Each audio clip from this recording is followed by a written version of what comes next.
All right, thank you, Dr. Indrish. Up next, we have Dr. Joseph Rubino with evaluation and treatment of common shoulder injuries.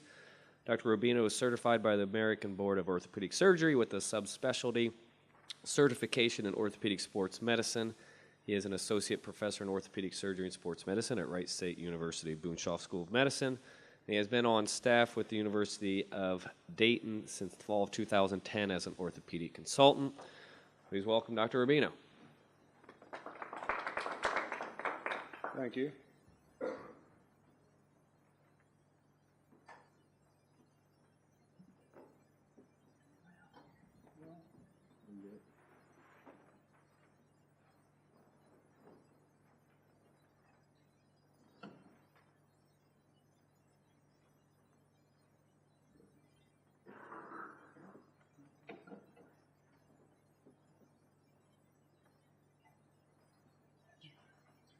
Answers here, there's a little laser.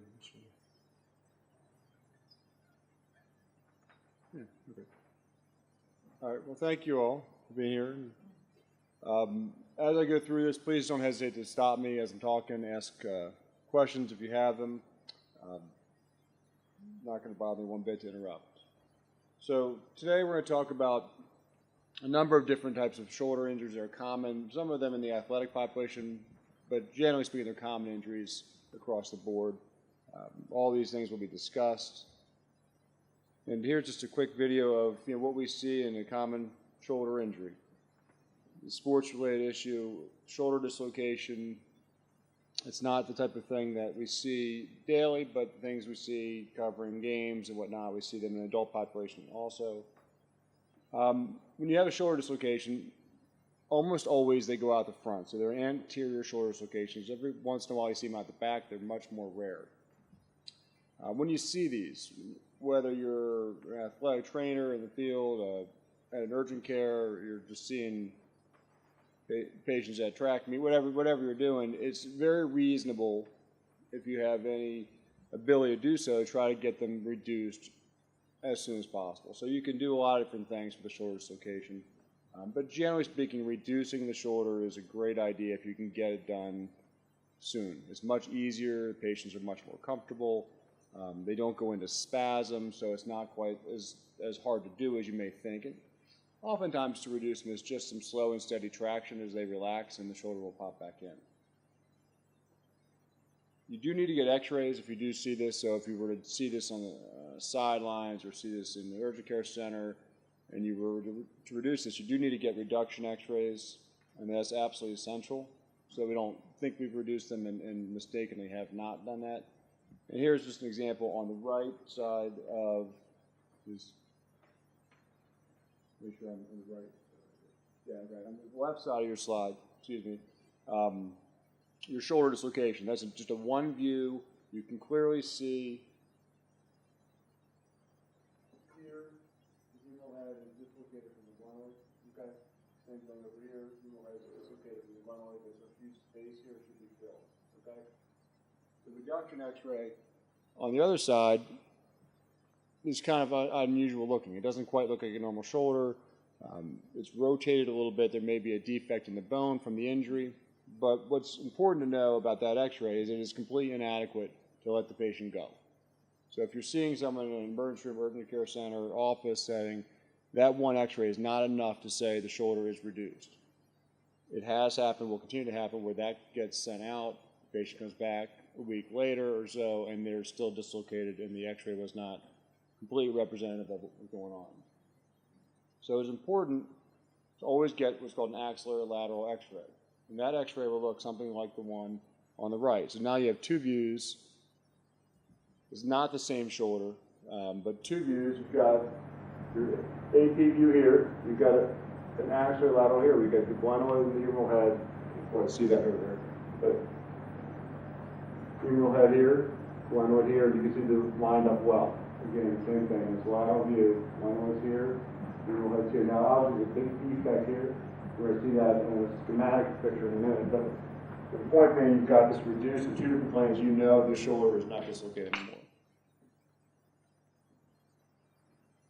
and then kind of an inversion of the defect on the image, but you see that little dent in the front here.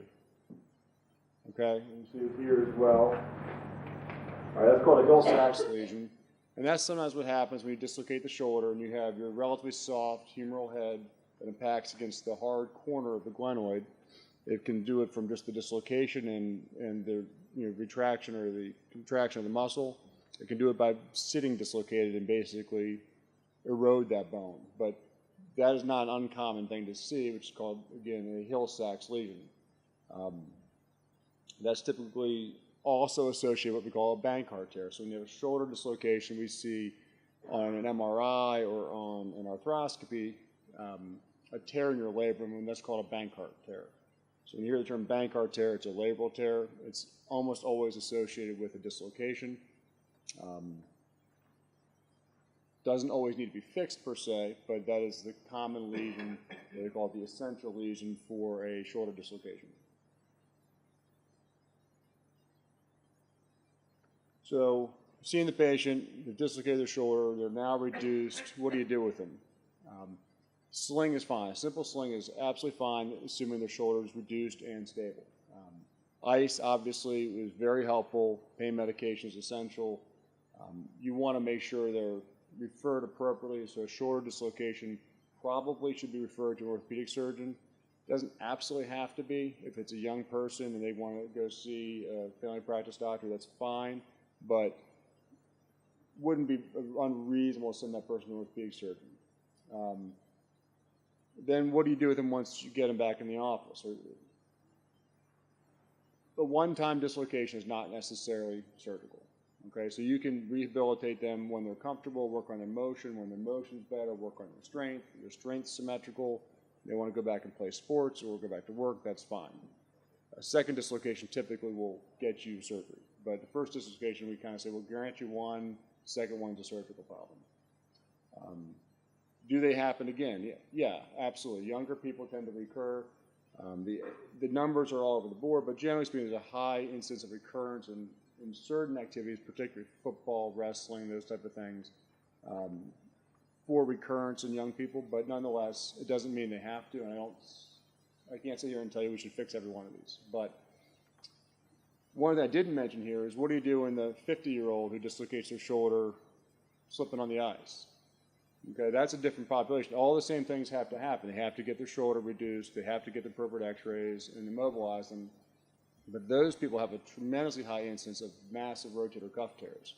So those are the people, even more important than the young athlete, that get sent to an orthopedic surgeon or get an MRI of their shoulder to confirm that they don't have a tear. Because these are people you would fix within the first few weeks to a month if you can, because their outcomes are terrible if you miss that rotator cuff tear. So the older population with a dislocation is actually a far bigger problem for the orthopedic surgeon than the young population. And they're surgical almost 100% of the time if they have that tear. So the take-home message for shoulder dislocations, one would be, I think, reduce them if you can. You can't get them to the emergency room where they can get sedated and do that. The second thing is the older population is actually the more dangerous one to miss as far as what else happens. And those people need an MRI or orthopedic referral sooner than later, probably directly to the orthopedic surgeon would be appropriate. Questions moving forward here? So instability of the shoulder can be traumatic, like the shoulder dislocation we saw, or it can be chronic and multidirectional, just those loose jointed people who tend to have multidirectional instability or shoulder laxity, or even generalized across the body ligamentous laxity. The acute traumatic ones, generally speaking, go out to front again, okay? They typically have a tear of their labrum, and the ultimate fix for them if they have this problem and it continues is surgery. It's a labral repair, and there are lots of ways to do that. It's not that important, but it's a repair of the labrum. Those people who have chronic instability, the swimmers or the volleyball players who have these loose jointed shoulders, they pop in and out, they can do it anytime they want, it's a far different deal. Those people don't necessarily need surgery. They need a tremendous amount of rehabilitation. Strengthening of the rotator cuff, trying to avoid the dislocation episodes obviously is important, but you want to rehab those people extensively before you take them to surgery. Their surgical results are not going to be as reliable as those with the traumatic dislocation and an acute injury. So the chronic dislocators or the recurrent dislocators or the multi-directionally unstable shoulders can be rehabbed ad nauseum. But the traumatic ones, I think, fall into a different category and need a little bit more acute attention. So again, non-operative management is going to be basically motion and then strengthen up the rotator cuff muscles and the rest of the shoulder girdle. The operative people, those who fail, those people who continue to have instability, they need surgery. The young first-time dislocator remains controversial. Some people do think you should fix them all. I think that's a little bit aggressive, but it does remain somewhat controversial, but that needs to be done in the setting of the orthopedic surgeon and the patient and family who have the problem. So, quick little, we talked about Bankart tear and whatnot. The inside portion of this picture is an arthroscopic image of a Bankart tear. So what you're seeing here is glenoid, labrum here, and this rank right through here is the labral tear. Again, on this one here, labral tear goes right through here. Labrum, glenoid, okay. It looks like it lines up in a pretty good position. It's a pretty simple looking thing, and that's something that can be fixed and sometimes needs to be fixed. And that's just your labral tear there. So you decide you're going to fix them. Here, Dr. Robertson. People can, absolutely. Dislocating it, so people have these multi-directional unstable shoulders, can pop them out and pop them back in almost on demand. And oftentimes they're younger, oftentimes females who do this. They're just ligamentously lax. Now, to traumatically dislocate your shoulder and sort of go with the lethal weapon technique of getting back in, much harder deal, especially the first time. But as it happens more and more, the laxity gets more and more severe, and it's more and more reasonable to be able to dislocate and to get it back in on your own. But the first time, any of us have never dislocated a shoulder and dislocated today, to get it back in is physically relatively challenging. So the traction and whatnot is really hard to do, but just banging it against the wall and that type of stuff, probably not very reasonable. But in a multiple dislocator who's very lax, that can potentially happen. Okay, so and again, not all these people need surgery, but here's someone who goes to surgery and said, well, what do you see? And this is a camera in the back of the shoulder looking towards the front, and on the picture on the left. And what you're seeing here is just a little metal probe here, glenoid here, humeral head here, and there should be a labrum sitting right in front here. Okay, we don't see it. Again, on this view, there's no labrum here. It should be sitting right there as a big bumper, essentially, on the glenoid. We don't see that. So switch the camera around, look from the front to the back, and there you see labrum here. Okay, so the labrum is torn, and it's also medial to the glenoid now. So instead of being in the right position, like the other picture we just showed was, this one's torn in the leg. There's no reason to believe there's anything that's going to hold that shoulder in place anteriorly when that labrum heals in the wrong spot. So the labrum will always heal when it's torn. It's just a matter of where it heals. If it heals in an inappropriate position, you lose a lot of the stability of the shoulder. Okay, so this is just a little surgical picture of a labral repair. It's not the same patient.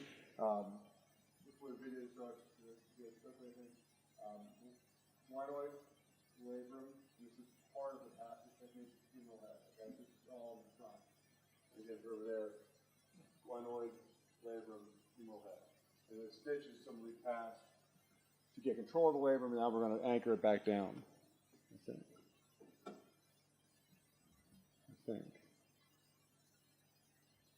And this is one of many techniques, and how we repair them is not as important, but this is basically taking that stitch and going to bring that labrum back up onto the face of the glenoid so that we restore the tension of the ligaments and also the anatomic position of the labrum. Again, how we do these things is not as important as the why. There's multiple different ways to do this. So you see that's taking that labrum that was completely off and reattached, and you'll do that technique right up from starting low and right up the top. So you may put 3 or 4 or 5 of these in, and kind of sequentially just move right up to get the whole thing repaired. One stitch is not going to be enough to hold the thing in place, so you need to do enough to get the whole labrum stabilized. This picture doesn't come out particularly well. It's just one that we did a while back. little different technique, but nonetheless, you see on the bottom, well, on the right side of the image, the glenoid, then the red tissue is that inflamed labrum. It was an acute tear, but it was staying unstable, and then you just see 3 different stitches or so where we went and put anchors and stitches in to hold the labrum back together. So that's sort of labral tears in a nutshell. Questions about that before we move on? Okay, so next very common thing we see are AC joint injuries or shoulder separations. Okay, different than a shoulder dislocation. The separation is referring to your acromioclavicular joint as opposed to your glenohumeral joint. Not as big of a deal, but certainly we see more of these than we do dislocations. The AC joint injuries can be subtle. I mean, doesn't look that bad. Maybe a little swelling, a little pain. X-ray doesn't look too unusual, and they can be obvious where you've got a big defect sticking of your distal clavicle. You get an X-ray like the one on your left side of the screen where your clavicle is up over 100% above the acromion. So if you're looking at this here, the clavicle should be sitting here, but it's sitting up 150 or so % high. Again, over here, clavicle is way above where it should be, which is over here. Okay? And the schematic basically showing the same thing. You've torn your ligaments, both your corticoclavicular ligament as well as your AC joint capsule ligament. Question? Yeah. Can you palpate that when you can see the tear? Can you palpate it? You can, on the one on the left, the picture on the left, you can remember that, you will see essentially a big spike sitting here. And you can feel it, and you can take it, and you can push it down and pop back up, push it down, pop back up. There's nothing that's going to hold it in place because, frankly, what's really happening more than anything else, if you just think about what's going on, the clavicle is still attached to your sternum. The clavicle hasn't actually gone shooting up. It's your shoulder, your scapula, and your arm that's weighing it down. So it's not just one goes up, it's kind of a do this. But the weight of your arm is no longer supported by the strut of the clavicle, so that it's really more of an issue of the arm graft. So if you go in surgically and just take the elbow and push it back up, it'll look much closer. But you let the gravity do its thing. Or if you lay them down for their X-ray. So you get this picture of you laying down for an X-ray, it looks that bad. But you sit them up, it looks terrible. Weights, some of those people talk about putting weights in their hands to exacerbate it, to see how stable it is. Not that important, it hasn't shown to be that effective, but certainly would exacerbate this with everything going. But yeah, you can absolutely feel that. So again, the schematic here, this is a surgical problem in this type of scenario, but most of these shoulder separations are non-surgical. They are painful. They can be treated non-operatively. They can be treated if it's important enough. You can treat them with an injection for pain, for pain control and let them play. But generally speaking, they do heal on their own. It takes a couple weeks to a month, and they should be fine. Lots of different types of X-rays to get, but one of the things I think is very important is to get bilateral clavicle X-rays, so you can look at where the clavicle is relative to the coracoid and the acromion, and compare it to the other side, which is uninjured. Because sometimes they're subtle. I've seen a lot of X-rays read by radiologists as normal when they're absolutely not normal, because you just have the one picture, you don't have any type of thing for comparison. So I think getting both shoulders on an AP is important. And getting an axillary view is also important in this setting to make sure that it hasn't gone out the front or the back. It's not just a one-plane injury. So it can just go straight up, but it can also go anterior, posterior. You want to know that as well. So AP and axillary is important, but again, both shoulders on the AP. There's basically 6 different types of these. They can be easily broken up into their non-operative types and the operative types. Then that's types 1 and 2 are non-operative. Types 4, 5, and 6 are operative. We'll get to those. And then types 3s, you can have it. Type 3s, you can have a debate about it. But basically, type 1 is a sprain. It hurts. They may or may not be able to keep playing, but it's a sprain. The ligaments are not torn. You typically won't see much on an X-ray that shows you anything abnormal. Type 2, again, it's sort of a bad sprain. You stretch or sprain the corticoclavicular ligaments, but you rupture the capsule. So you have a little bit of a migration of the clavicle relative to the acromion, but it's not too bad. This will heal without troubles. Then you get to type 3s, which is where the only place where there's any debate. What do you do with the type 3 injury? And here you've got tears of your AC joint capsule, tears of your corticoclavicular ligaments. So both of those are torn, and the clavicle is up about 100%. Still, I think the general consensus is these can be treated non-operatively, but certainly there's a debate. You will have a bump. It will never go away. It will affect some of your shoulder mechanics. If you're a thrower or a pitcher, this will give you troubles, but for most of us in society, this is not a big problem. Still probably treat these non-operatively. And types 4s, 5s, and 6s really aren't as important. They're much, much more rare. Certainly the 4s are very rare, where the clavicle pops out posteriorly. The 5s we do see, and these are the ones we fix acutely. We sometimes fix them late when we don't get them early enough, but we generally would rather fix these acutely because they do better. You'll see a big bump. You were asking if you'd see this. Yeah, this is a big bump in the shoulder. You will definitely see this type of thing. And the type 6s, I've never seen one, but basically the clavicle ends up inferior, and I've never seen one, and I don't know anyone who has. So I just described. I'm sure someone has. So what do you do with them? Again, the vast majority are non-operative, but you take the ones that we have to fix. And there's multiple options, multiple ways things have been done.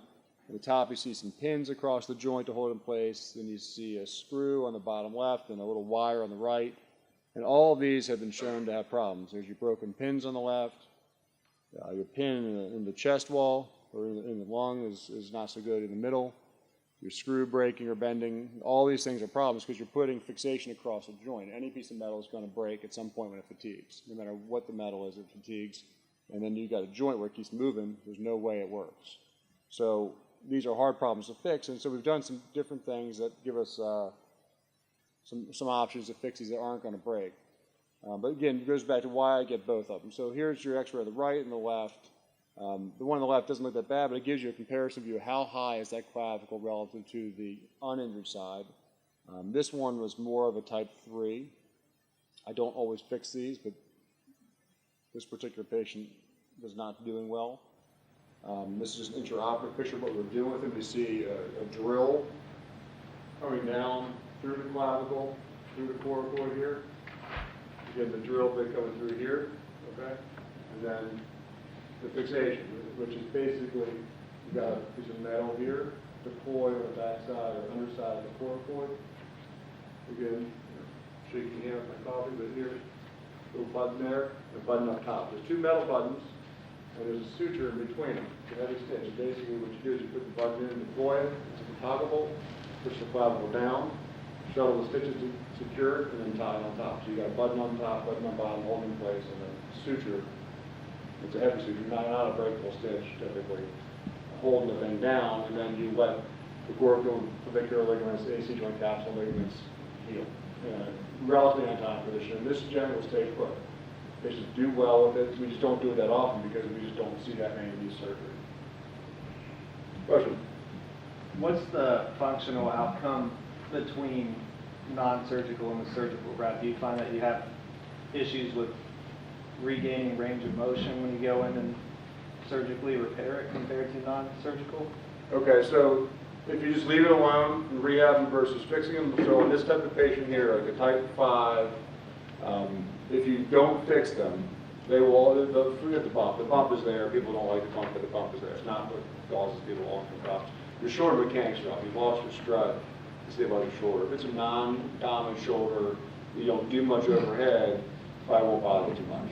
It's abnormal looking. You may have some shoulder troubles, but functionally, day-to-day activities you can do. If you want to play sports, throw, like golf, tennis, serve, all those things you're going to do overhead activities, you will lose a fairly decent amount of your normal shoulder mechanics. Your scapulothoracic mechanics are going to adjust to deal with it as well. So you can have your scapula start to tilt because you've got no AC joint that's stabilized. So a lot of mechanical things will happen long term with an AC joint that's dislocated or separated. If you fix them, it doesn't mean they're going to do great. But those mechanics are at least going to be restored. You give them a chance to have a normal strut and a normal stable scapula in which they can grow or do whatever they want to do. Fixing them early versus fixing them late, you're much easier to fix and not have to reconstruct grafts and whatnot. I think your outcome is probably better fixing them early than fixing them late, but that's not really there's not a lot out there about your outcomes one versus the other.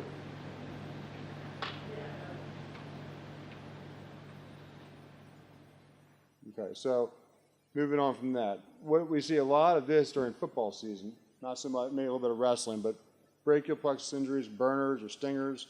We hear about them a bit. I don't know how many of you have seen people with them. But basically, the definition of a stinger is a transient unilateral radiating pain and paresthesias in the upper extremity with possible associated weakness. Okay, it's the dead arm. You see, you get hit, your arm just goes dead. You see them kind of run off the field this way. A couple seconds to a minute later, they can do what they want to do. They can go back and play. I mean, you see that happening all the time in football, high school, and college and professional. It's typically a traction injury. It can also be a compression injury to the plexus or a direct blow, but typically it's going to be a traction injury. You have a head-to-head type of contact, even if it's just helmet-to-helmet as a center. And you hit helmets, you get your head twisted a little bit, stretches the plexus, and your arm goes dead. Okay, it happens immediately. It's painful. It's very uncomfortable feelings. You can't move your arm at all, but it does get better quickly, typically. Just some schematics about how it happens. There's the mechanism of injury. Again, it's typically a tension problem, but there are other mechanisms. It's a C5-6 issue, and then what do you do with them? Can you play? So these are things you'll see on the sidelines. You may not see this so much in the emergency room, because they typically don't get to the emergency room for this, or even urgent care. But if you do see them, the reasons that they can't play, basically, are they have neck pain or weakness. So you can have a fracture or have cervical spine instability. And neck pain, if you have a stinger, you cannot go back with neck pain. If they don't get their strength back, if you come out the field, you can't raise your arm up, you can't play. And some of these guys are so strong, it's just hard to tell, but you get a football player, you're stronger than they are, and you can break their external rotation strength or break their forward elevation strength, they can't play. So, but most of them get better quickly. They tend to recur, but once they're better, full strength, no neck pain, they can go back in and play. Those who have continued pain and weakness need an MRI of their neck. I have seen a number of people who have had stingers that don't tell. Most people who have them never tell anybody, okay, because they don't want to come out of the game. They don't want to give up their spot. But they typically, once they have one, they have more. I've seen a few people in my neighborhood, frankly, who have had them, didn't tell, had them again, didn't tell, lost their strength, and never got it back. So if it's happening in my neighborhood, it's happening everywhere. The kids are not telling, they're losing that strength. And so it's important to pick them up, much like a concussion. We talked about concussions today. Much like a concussion, you have an injury to a nerve, letting the nerve heal before it's re-traumatized is very important. It's not as important as concussions per se, but it's an important concept to remember that if they don't heal completely, they're at much higher risk for having a catastrophic injury to that same nerve with a second hit. So pediatric injuries, we are all going to see kids in some way, shape, or form in our practices. Depending on how old they are, you always need to think about their growth plates, especially with overhead athletes and these kids pitching and playing baseball as much as they play baseball these days and as early as they play. One thing to keep in mind with kids, or frankly anybody, is there's never really going to be any indication to throw through shoulder pain. Shoulder hurts you when you're playing or throwing, you got to stop. It's not going to get better. Like a couple more innings, I'm going to feel better. It doesn't work that way. So shoulder pain as a coach or as a trainer or as a parent or a doctor, shut them down if their shoulders are hurting. Do not let them throw. But one of the common things we see with shoulder injuries in kids is overuse injuries. A little leaguer shoulder. These are stress fractures of the proximal humeral growth plate. Again, you see on the left side, the growth plate looks like it's supposed to here. Right side, wide. Okay, the growth was not the same on both ears. It's much more wide here than here. Okay, so you're starting to have a stress fracture, where it was just a fracture of the growth plate right through here versus here. Same kid, same shoulder. These kids can't throw. Right? I throw 10 pitches, my arm starts to hurt. Stop throwing, it gets better within an hour, and I feel okay. And these are stress fractures they need to shut down. So a lot of recommendations, a lot of people have made recommendations about pitch counts and when they start throwing pitches and whatnot. I think those are important to follow. But from the setting of assessing the problem and dealing with the problem, shutting them down is the most appropriate, really the only appropriate thing to do with a kid with shoulder pain. Female throwers, we're seeing a lot more problems with girls playing baseball or softball now. That softball is becoming more and more common. They're playing at a higher level.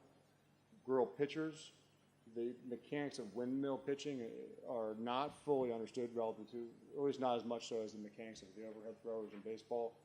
But there's a tremendous amount of force across the shoulder and elbow. We see overuse injuries, we see stress fractures with the girls pitching as well. So we're starting to pick up those injuries a bit sooner, but we need to be more attentive to the female pitchers certainly. And then clavicle fractures. Much like the other things we talked about, a lot of these don't need surgery. Younger people tend to get them more often with sports. They have great healing and remodeling potential. Some do need surgery. Those that are shortened, very comminuted, open through the skin, those type of things certainly need to be fixed. But again, most of these do very well. Here's a picture in the left clavicle here with a fracture through here. Again, over, see, we're playing over into here. Again, those line up pretty well. There's no reason to work fixing. Put them in a sling. They start feeling better in a couple weeks. They'll heal in probably 2 to 3 months as a young person and be back to playing. As a young person, older person, maybe 4 to 6 months, but nonetheless, not operative. Then you have those that are significantly displaced. Like this one here, you see that big bump right in the middle. You'll see right there. All right, that's when we ask, can you feel the AC joint? Yes. Can you feel the clavicle when it's fractured? Yes. These will come up and almost look like they're popping out of the skin sometimes. So that is right through here. Okay, those aren't going to do well. They're short, they're angulated, they're going to need to be fixed. It typically has fixed with plates and screws. There's other ways to fix them as well. Again, not that important, but the concept is those types of injuries do need to be fixed. It will take about 3 months to heal, maybe longer. Clavicles don't heal very well. There's just not a lot of soft tissue around. So clavicle fracture can take a long time to heal. All right. Questions? Yeah. As an athletic trainer myself, you kind of touched on it with the slow, easy traction for the dislocations. What technique would you suggest for an athletic trainer out on the field to reduce it? All right, on the field, okay. Well, on the field, I would recommend getting them off. So get them off. I mean, I've seen people that saw what a UD guy did last year on the field, dislocated his shoulder. He went in there and just basically traction on him, just like that, right in the middle of the field. It was, it went fine. It was awkward to watch, but it went. I mean, he got back in. It wasn't the first time the kid had the problem. But it's a big groan, it just looks bad. So to get him out, first of all, so you know that, but getting him out, sort of the public eye is helpful. If you're going to do it manually, I think the easiest way to do it is to get a traction countertraction, where you're going to get someone to hold the body down, or at least even a towel or blanket underneath the armpit to give them some countertraction, then slow and steady pressure, longitudinally and then rotationally, and it'll come back in. If you're not comfortable with that, you can just say, hey, I'm going to call Dr. Loss, I got this problem here with my, whatever, traction counter. You can lay them on the table with their arm hanging aside. Just let gravity do its work, let them relax, and oftentimes it will at least avoid that muscle contraction, spasm, and allow you to reduce that shoulder either. Just laying them prone and let their arm hang off the table may just let them reduce on its own. And there's no reason if you're thinking about, hey, you got to get in touch with somebody, just lay them down and let them sit like that until you do it, because it's not going to hurt them at all. It may just spontaneously reduce, or at least if it doesn't spontaneously reduce, you may get enough of that spasm out of the way that you can very easily manipulate that guy. All right, any other questions? All right, guys, thank you very much.